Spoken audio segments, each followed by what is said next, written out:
আসসালামু আলাইকুম। আমি সাইফুল ইসলাম শাফিন। দেখতেই পাচ্ছেন আমি এয়ারপোর্টে বসে আছি, হযরত শাহজালাল ইন্টারন্যাশনাল এয়ারপোর্টে। আজকে আমার সফর সঙ্গী হিসেবে যাচ্ছে আমিনুল ইসলাম। আমিনুল ভাই, কোথায় যাচ্ছি আজকে বলেন তো? আলহামদুলিল্লাহ, আমরা যাচ্ছি হচ্ছে চায়না গুয়াংজু। এটা হলো চায়নার সবচেয়ে বড় বাণিজ্যিক শহর গুয়াংজুতে আমরা যাচ্ছি। আমরা এইমাত্রই বাংলাদেশ ইমিগ্রেশন কমপ্লিট করলাম। আমাদের এরকম কোনো প্রশ্নই করে নেই, যেহেতু আমাদের মালয়েশিয়া, শ্রীলঙ্কা এবং ইন্ডিয়া দুজনেরই ঘুরে আছে। ওরকম প্রশ্ন করে নাই। দেখি চায়না ইমিগ্রেশন আমাদের কি কি কোশ্চেন করে। তারা কি প্রশ্ন এবং করছিল আমার কিভাবে? সাথে আরেকজন আছে, আলামিন ভাই, কিন্তু ওনাকে মেবি একটু আটকাইছে ইমিগ্রেশনে। দেখি উনি ইমিগ্রেশন ক্রস করে আসলে কি কি প্রশ্ন করছে, জিজ্ঞেস করে দেখি। আর আমাকে ওরকম তেমন কোনো প্রশ্নই করে নেই, আমাকে খালি জিজ্ঞেস করছে আপনি মালয়েশিয়া গেছেন রিসেন্টলি কিছুদিন আগে। আমি বলছি হ্যাঁ গিয়েছি। এবং ওইখান থেকে শ্রীলঙ্কা গিয়েছেন। মানে তারা আর কি, তাদের যে কম্পিউটার আছে, আমার পাসপোর্ট যে নাম্বারটা আছে ওটাতে এন্ট্রি দিলেই তারা ওখানে দেখতে পারে কোন কোন দেশ আমি ট্রাভেল করেছি এবং কোন কোন সময়। তো জিজ্ঞেস করলাম, উত্তর দিলাম হ্যাঁ ঠিক আছে। এবং জিজ্ঞেস করছে আমার কিসের ব্যবসা, তো আমার মোবাইলের ব্যবসা, যেহেতু আমি ওটি বললাম।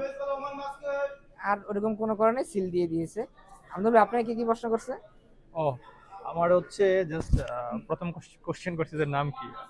আসলে আমার পাসপোর্টে একটাই নাম, তো পাসপোর্টে কিন্তু সবার দুইটা নাম হয়, লাইক আমিনুল ইসলাম বা যেমন সাইফুল ইসলাম শাফিন, বাট আমার একটা নামই। এই জন্য আমি যতবারই ট্রাভেল করে আমাকে আগে জিজ্ঞেস করে নাম কি। তো আমাকে জিজ্ঞেস করলো নাম কি, আমি বললাম আমার নাম বললাম, তারপরে বললো যে কেন যাচ্ছেন, আমি বললাম বিজনেসের জন্য যাচ্ছি বলতেছে। আর কিছু জিজ্ঞেস করে নাই, জাস্ট এতটুকুই। এত স্মুথ হবে এটা ভাবি নাই, কারণ যখন আমরা মালয়েশিয়া অনেক গেছিলাম স্মুথ। তখন কিন্তু আমাদের অনেক। প্রায় 2 ঘন্টার মতো তখন বসে রাখছিল বাংলাদেশ ইমিগ্রেশন, যখন মালয়েশিয়া যখন গিয়েছিলাম। বাট এটা একদম স্মুথ। এইবারই ফার্স্ট জাস্ট জিজ্ঞেস করছে নাম এবং কেন যাচ্ছি, মানে কবে আসবে এটাও জিজ্ঞেস করে নাই আমি। আমার মনে হয় ইমিগ্রেশন অফিসারটা মনে হয় ঈদের দিন তো, এই জন্য সবাইকে আর কি এরকম ঝামেলা করে নাই। গরুর মাংস খাই আসছে তো এই জন্য মনটা ভালো মনে হয় এই জন্য।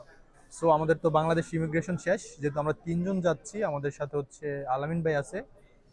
উনি শুধু ইন্ডিয়া ঘোরা আর সৌদি আরব ছিল, যেহেতু উনি ওয়ার্কিং কাজ ভিসা। করার জন্য গেছিল সৌদি আরবে।